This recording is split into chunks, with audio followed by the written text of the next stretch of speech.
สำหรับคลิปนี้ก็มาต้มงูนะพี่น้องนะ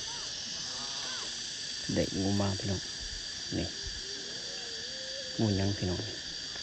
มันมีคือเก็ดปลานี่ตอนนี้ก็อยู่ในขั้นตอนของการต้มนะพี่น้องใส่น้ำกับหม้อต้มเป็นโตเลยนะพี่น้องนะมันจะมีไข่ข่าตะไคร้กระเทียมแล้วก็มะขาม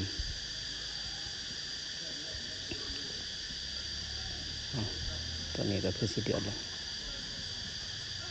ปอดีโถเดือดแล้วต้มถ่าประมาณ30 นาทีนะแล้วหลังจากนั้นเราจึงตัดเป็นต้น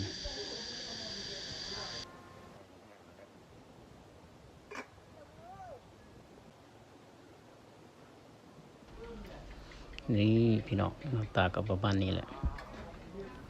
ต้มสั่วงูสานะพี่น้องนะ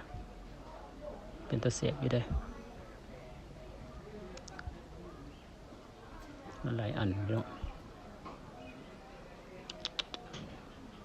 เรียบร้อยแล้วจากที่ว่าตัดทอดจีบเรียบร้อยแล้วนะกินกับผักแล้วก็แจ่ว